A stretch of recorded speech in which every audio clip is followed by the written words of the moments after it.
Сәлеметсіздер ме? Менің есімім Нұртай Лейла Нұрдин қызы.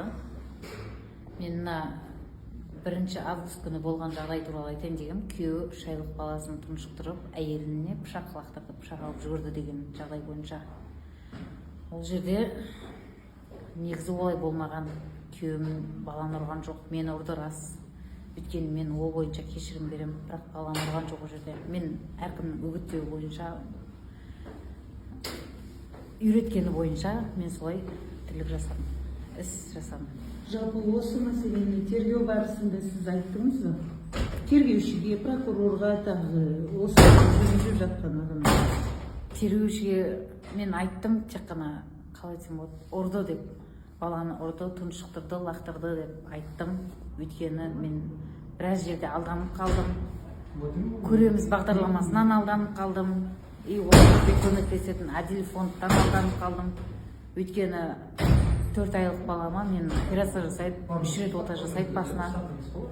Сол отада қызымның суретін қояды, Адил фонд қояды, картасының реквизит номерін жазады. Ол жерге қаншама халық ақша жинайды, ақша тастайды. И фондтың иегерлері, фондтың жүргізушілері айтады маған: фондта ақша жоқ, бізде ақша жоқ дейді, пустой дейді, и біз саған смеспен, памперспен ғана көмектесе аламыз.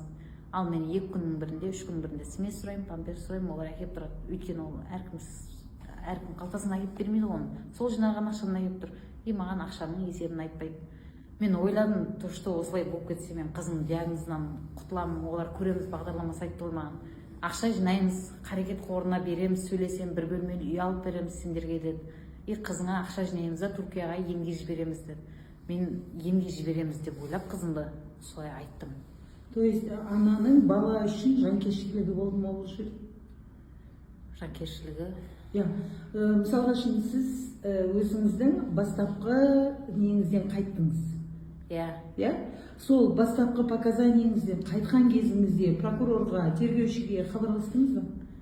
Хабарластым. Ол кісілер сізден 2-ші рет показания алды ма? Жоқ, 2-ші рет показания алған жоқ, сол арызбен қаласыңдар, мен сені кіргізе алмаймын деді тергеушінің өзі. Сейчапаровтың өзі айтты: мен сені 2-ші рет кіргізе алмаймын, сен менің айлығымнан айырасың, менің бала шағамды сен бағасың ба деді. Ол жерде конкретно айтты, өзі ашық айқын айтты. Ал енді күйеуіңізді баланы ұрды деп айтуыңызға кім итермеледі? Солай айт деп. Ол жерде ұрған жоқ, мен өзім баланы күйеуімнен қашып жүріп құлап қалдым жерге.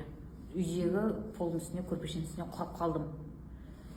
Сосын кейін мен ауруханаға барған кезде уже баланың арқасы, сол құлаған кезде арқасында жері көгерген, и бас сүйегі сынды. Дәрігерлердің өзінің болжамы ол жердегілер, енді айта алмаймын, басына қатысты айта алмаймын, өйткені басында диагноз бар, гидроцефалия. Өзі бас сүйегі өседі, кеңейеді. Лайло, демек сіздің күйеуіңіз бүлдіршін баланы ұрмаған? Жоқ, баланы ұрған жоқ. Баланы ұрған жоқ, ұрды деп айта алмаймын мен даже. Қор туралы әңгіме айтып қалдыңыз. Қор сіздің жаңағы реквизитіңізді қойды ма өзінің сайтына баланы қойған кезінде, жоқ әлде? Жоқ, мен дәлелдерді көрсете аламын, ол кісілермен сөйлескем. Бұл қор ғой, бірақ ақша түскен жоқ, ақша көмектескен жоқ. Ол жерге әркім өзі біледі қалай көмектесетінін, қалай көмектесу керекін өзі біледі, салу керек екенін. Бірақ Кәусарға ешкім ақша салған жоқ, көмектескен жоқ. Ол қандай қор еді? Адил фонд деген мейірім мекені, мені көреміз бағдарламасы ана мен бала үйіне орталығына алып барды ғой. Сол жерге мейірім мекеніне қарасты қор бар, сол жермен жұмыс жасайтын. Аты Адил фонд. Түсінікті. Лайло, сіз айтыңызшы, қазір прокурор айыптау актісінде күйеуіңізге 7 жыл бас бостандығынан айыру жазасын сұрады. Сіздің адвокатыңыз соңғы баспасөзінде 10 жыл сұрады. Сіз не дейсіз? Жоқ, мен екеуіне де қарсым, талап арыз. Өзіңіздің адвокатыңызға да қарсысыз? Қарсым, өйткені менің адвокатым ертең менің күйеуім орнында болмайды. Ертең мен балама, күйеуім екеуміздің қызымызға көмектеспейді. Біздің қызымның диагнозы бар, мен өзім пәтер жалдап тұрамын, жалғыз бастымын. Бұл жерде ол кісілердің кеп-кетер пайдасы жоқ. Сот қайтсе әділ шешім шығарады деп ойлайсыз? Мен 2-ші рет, 3-ші рет арыз тастадым судья мырзаға, өтініш жасап, осы арызымды ескеруіңізді сұраймын дедім. Маған жаңағыда сот залынан шықтық, айттым, маған хотя бы күйеуімнің сыртта жүргені керек, жұмыс жасағаны керек. условныймен болса да шығарып беріңіз, прокурор мырза, сот мырза деп сұрадым. Қазір сонда сіз баланы ұру бабын алып тастауды, одан кейін өзіңіз кешірім беріп қойдыңыз да, сізді ұрғаны үшін? Менің мәселем бойынша, менің бабым бойынша мен кешірімді берем, өйткені барлық отбасыда, барлық семьяда болатын жағдай ол. И мен баланы ұрды деген көрген жоқпын, мен олай айта алмаймын. Демек күйеуіңіз балаңызды ұрған жоқ? Иә, ұрған жоқ.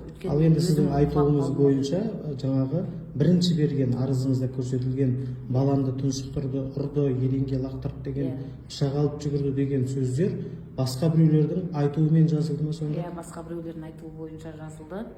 И оны қалай айтсам болады, мен өзім де қазір біліп тұрмын, что күйеуім ана қолмен ұрса, ана денесімен ұрса, баланың бас сүйегі тұрмақты болып денесі шашылып кетеді.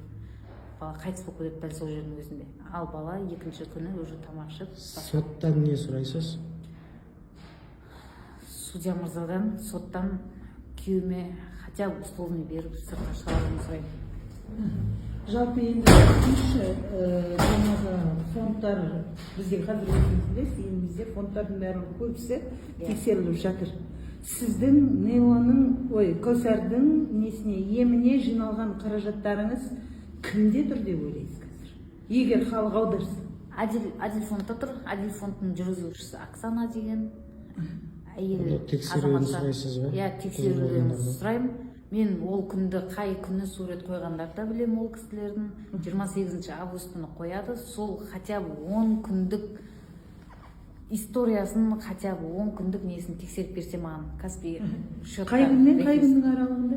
28 август пен 10 сентябрьға шейін қарап берулеріңізді сұраймын. Ол кездегі түскен қаражаттардан сізге қандай да бір көмек берілді ме, берілмеді ме?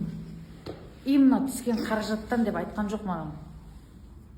Менің атымнан сізге жәрдем деп айтқан. Иә, менің атымнан сізге жәрдем деді. И сосын кейін бізге не алып келеді, соның бәрін фондқа салып отырады ол кісі. Міне Кәусарға подгузник апардық, міне бір-екі расходшонка алып бардық, міне смесін алып бардық дейді. Өйткені халық көру керек қой. Мен ақша салдым ғой. Өйткені ол кісі де біліп тұр ғой, енді халық көру керек, ақша салған мен үшін мына кісіге жеткізіп жатырмын. Жалпы сіздің Турциядағы еміңіз, пәтеріңіз, берілген уәделер қайда қалды? Берілген уәделер жоқ, ауаға ұшып кетті. Өтірік алдады. Мені күйеуімді тығып жіберу үшін, резонанс ойнату үшін, өздеріне ақша жинау үшін істеді ғой бұның бәрін.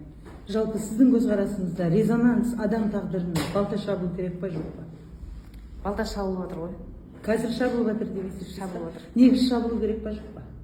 Жоқ. Рахмет үлкен. Сау болыңыз.